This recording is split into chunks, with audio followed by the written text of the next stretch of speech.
Hello there.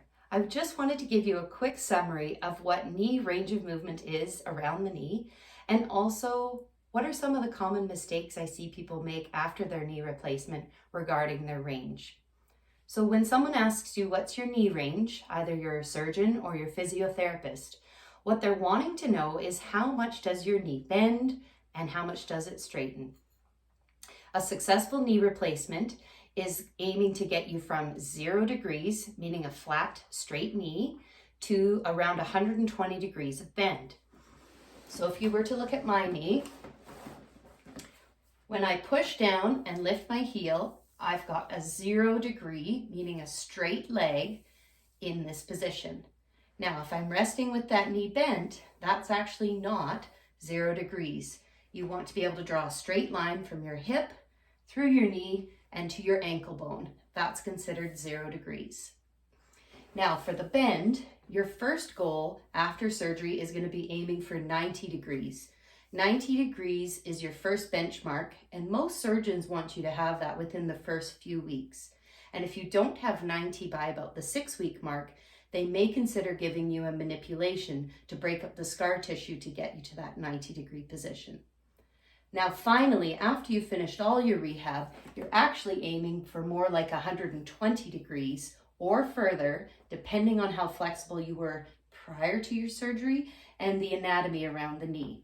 Most people have the ability to get to about 130 to 140 naturally, but with limitations around a joint replacement, expect about 120 for a successful replacement.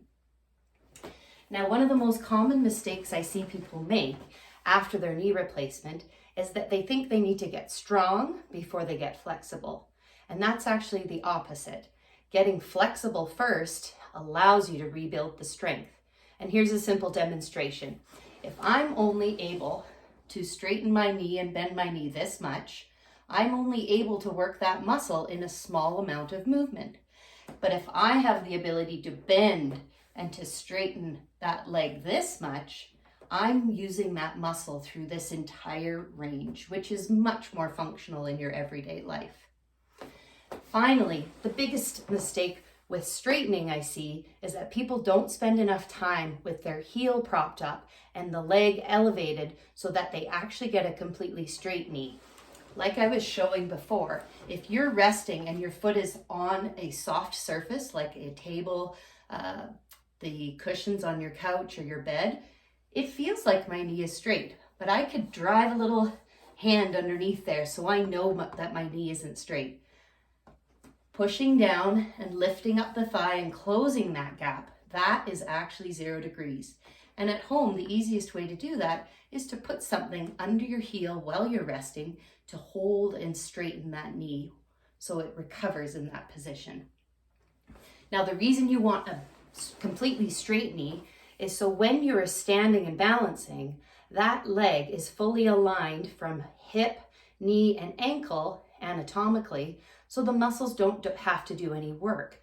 When you've got a bend in your knee, your muscles at the front and the back of your thigh and your glutes are actually having to work to hold you up against gravity. So that straight locked position is actually going to be much easier for your body to maintain upright positioning without fatiguing the muscles. I hope this quick tutorial has been helpful. If you have any questions or comments, let me know, and I'll be back soon with more information about how to get prepared for your knee replacement. Bye for now.